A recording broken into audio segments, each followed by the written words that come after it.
Well, hello.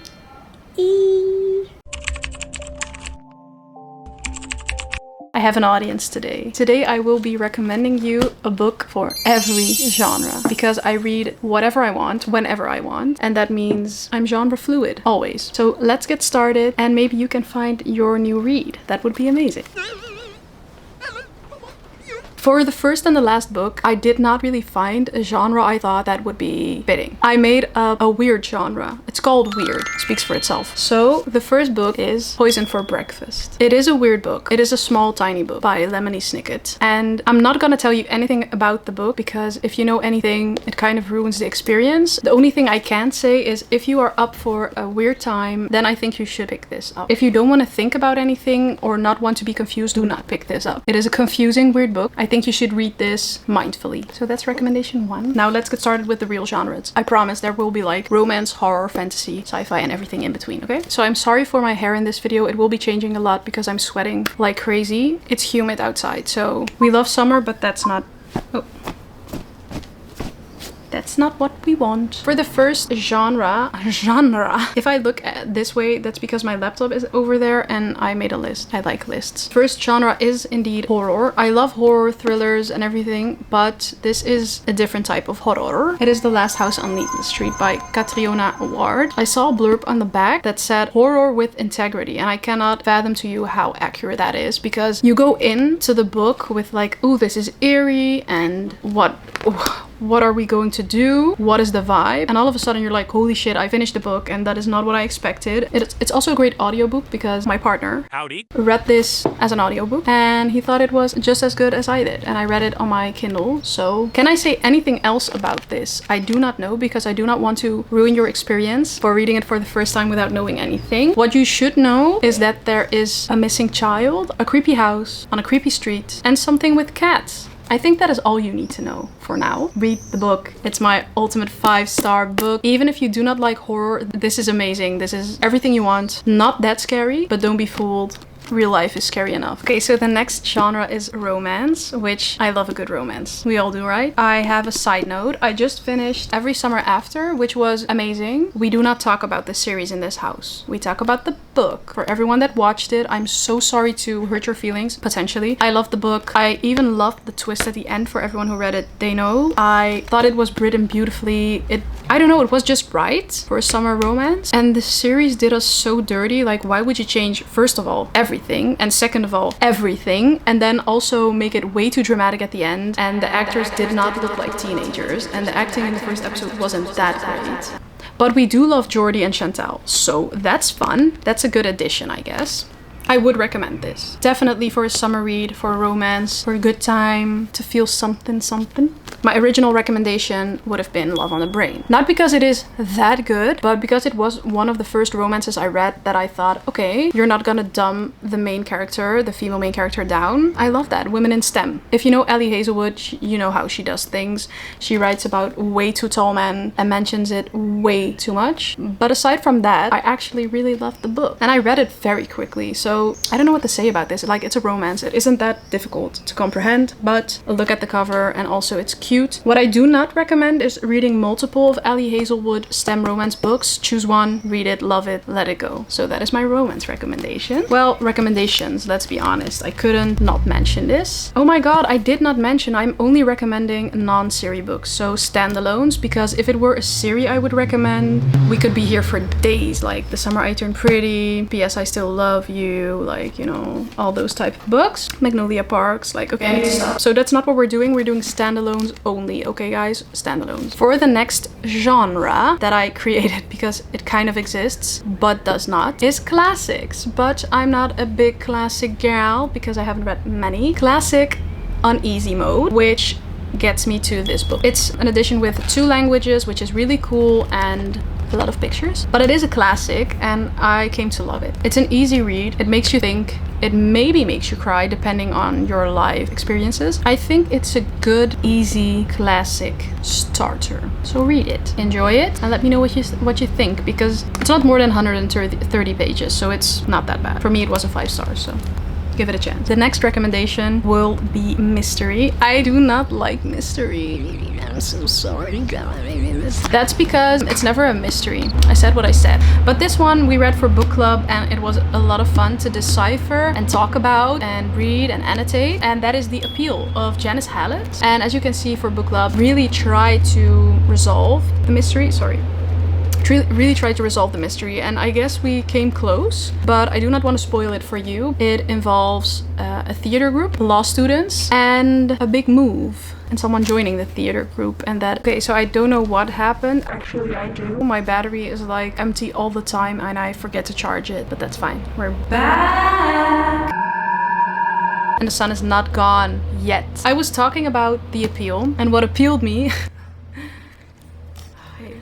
What appealed me to this book was that it actually has a mystery to solve and you can solve it. This would have been amazing for like a solve it before the end of the book with me kind of video. So maybe if someone else has a recommendation for that video, let me know, because I'm so excited to make that with a whole whiteboard and pictures and like red drawstring, you know? I always take it too far, and that's fine. I love taking it too far. Okay, for the next recommendation, we'll be talking about thrillers. Like Michael Jackson would say, this is a thriller. I would recommend The Only One Left by Riley Sager. Sager, I do not know. Do not come for me. And I love this. I talk about it all the time. Even though I gave it 4 stars, it comes back in every conversation ever. I do not stop talking about it. At the time, I didn't read any other thrillers except for like The Housemaid or, I don't know, like easy thrillers. Sorry, not sorry. But this one, I didn't see the twist coming, which is so stupid, but that's why I loved it. And the storytelling was good, and I could see like the whole mansion, and it is about a caretaker, a family who died, and the only person alive, the only one left alive, is one of the main characters, and this woman is gonna take care of her.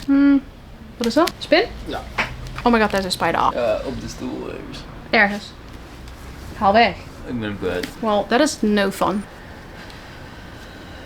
Als hij nu door jouw gedrag wel bij mij komt. So, long story short, read this if you are feeling eerie, big house on a cliff vibes and some mystery. It isn't like really scary, but it is thrillery. It's exciting. So, oh, and if you already read that one but didn't read The Housemaid, read The Housemaid. I read it in one night. Like, it was so fun. Don't watch the movie. Watch it after. It isn't better than the book. It's fine. It's fun. And next up, we have literary fiction, but the short one. Because lit fic, I always think about big, fat, difficult, juicy books with a lot of meaning. This one has a lot of meaning, but is short and easy to read. I would recommend it because everyone can read this. Like literally everyone can read this. Convenience Store Woman, yes.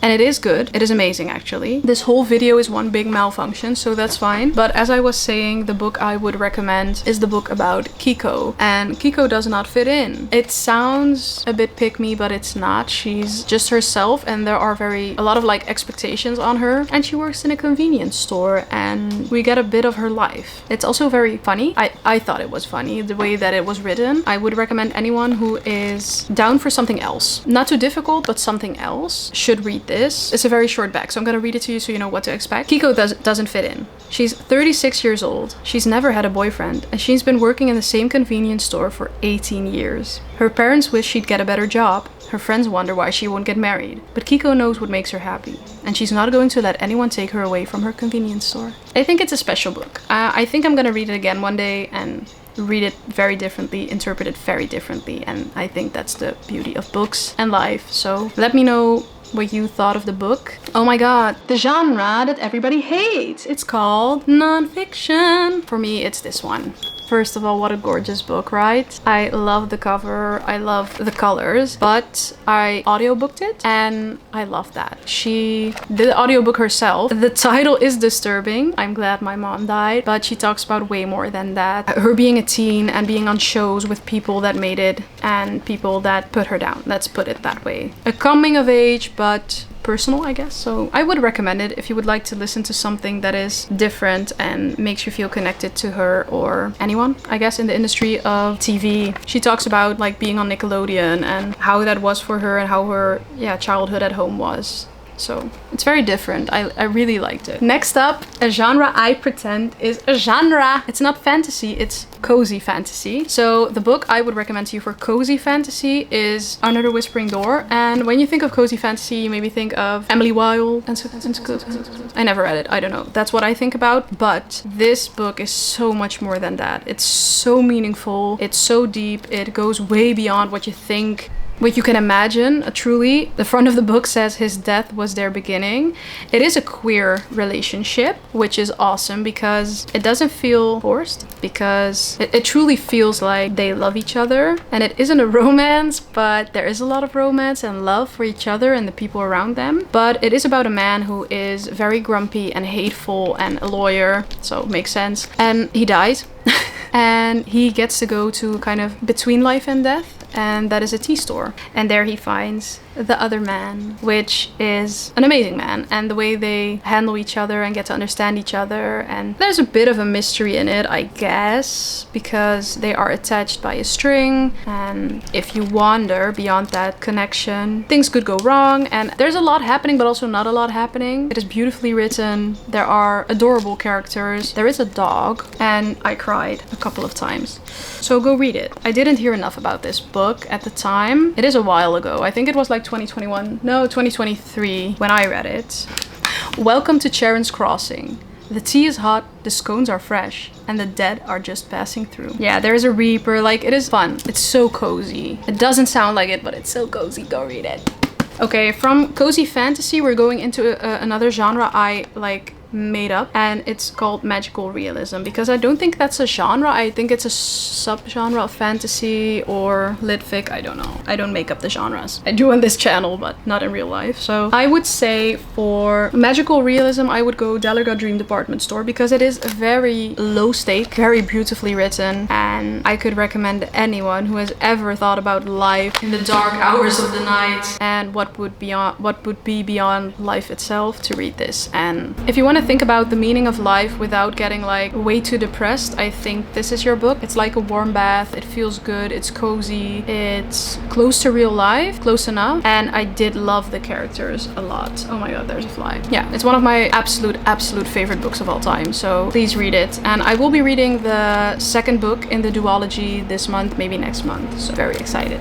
And that's not a series, by the way, because you can read it by itself. I don't want to talk about it. That's what I said. I said what I said, okay? And if you want a true standalone, cozy, magical realism book, maybe cozy sci-fi, I don't know what to call that, but you should read The Last Gift of the Universe, this book. It's somewhere upstairs. I did not bring it with me, but I think anyone would enjoy that book. But I thought this one was better, less sci-fi. Yeah, if you like anything space related, you should go with The Last Gift of the Universe. That's a better pick for you then. If not, I would choose Dalaga Dream Department Store. Okay, now a genre that exists. Yes, ladies and gentlemen, back to the actual video. I would recommend Dark Matter. If you haven't heard of it, there's also an Apple TV series about it already, but I would recommend reading the book first. This was a wild ride. I read this on a flight, or I don't know if I recall that correctly, but it was on a flight, I think, or a holiday, and I devoured this. And I could see everything they described. 5 stars, loved it. I guess it talks about the idea of multiple universes, so the multiverse, but in a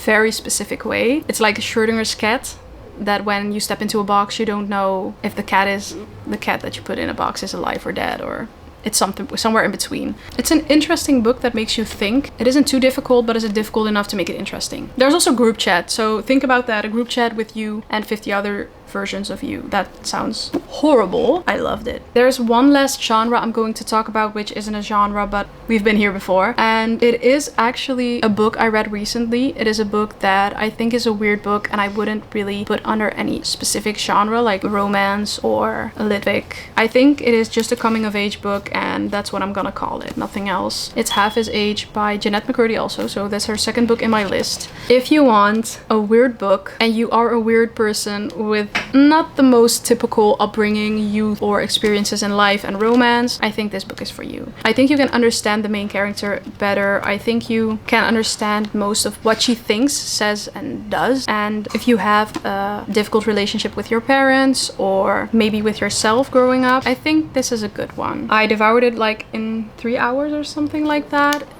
In total, it was crazy. I loved it. It makes me look weird that I relate to this book, but I do not care. I think if you have the right expectations for this book, do not think it is kind of 50 Shades of Grey or a romance book or something. It is not. It is a coming of age, hard read. If that's how you step into the book, I think you're gonna love it. And at least I did.